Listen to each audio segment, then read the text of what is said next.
আসসালামু আলাইকুম রহমতুল্লাহি ওয়া বারাকাতুহু। আজকে আমরা শিখব এসো আরবি শিখি কিতাবের আদ-দারসুল আউয়াল এই পাঠের প্রথম পাঠের দ্বিতীয় অংশের শব্দগুলো অর্থাৎ মুয়ান্নাস শব্দগুলো। পূর্বের ক্লাসে আমরা আলোচনা করেছিলাম মুযাক্কার শব্দগুলো নিয়ে। আজকে আলোচনা করব মুয়ান্নাস শব্দগুলো নিয়ে।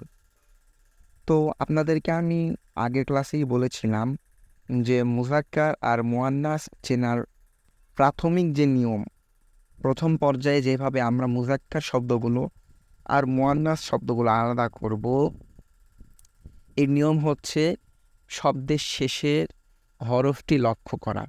অর্থাৎ এই যে শব্দগুলো এখানে রয়েছে আপনারা সকলে দেখতে পাচ্ছেন, মাদ্রাসাতুন, মিসতরাতুন, কুররাসাতুন, হুজরাতুন, গুরফাতুন।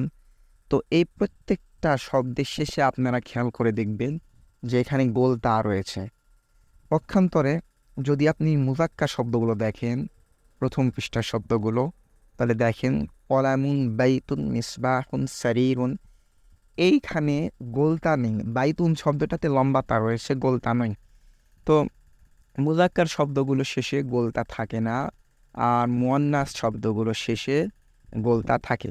প্রাথমিক পর্যায়ে আমরা এভাবেই শিখব যে যেই শব্দগুলো শেষে গোলতা থাকবে সেগুলো মুয়ান্নাস শব্দ, আর যেই শব্দগুলো শেষে গোলতা থাকবে না ওইগুলো মুযাক্কার শব্দ।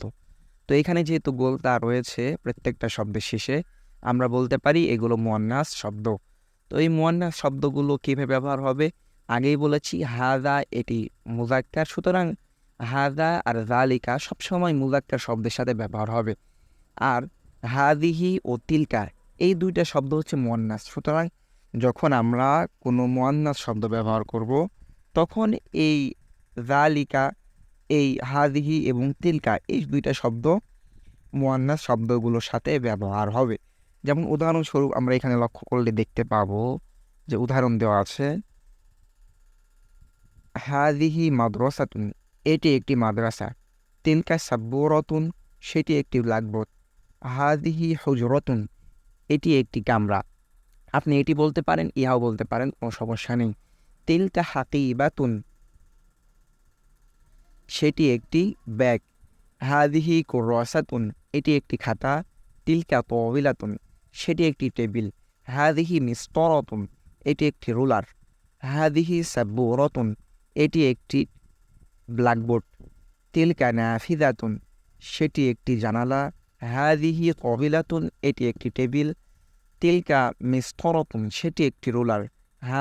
তিলকা কুররাসাতুন, সেটি একটি খাতা।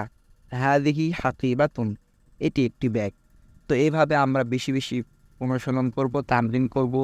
মুযাক্কার শব্দগুলো হাযা, যালিকা দিয়ে পড়ব, মুয়ান্নাস শব্দগুলো হাদিহি, তিলকা শব্দ দিয়ে পড়ব। যত বেশি আমরা ব্যবহার করব আশা করা যায় তত আমাদের কাছে সহজ হবে।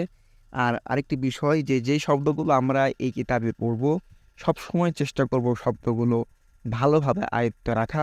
আল্লাহ সুবহানাহু ওয়া তাআলা আমাদেরকে তৌফিক দান করুন। আর যদি কেউ কোনো বিষয় বুঝতে না পারেন, অস্পষ্ট থাকে, অবশ্যই কমেন্ট করবেন, ইনশাল্লাহ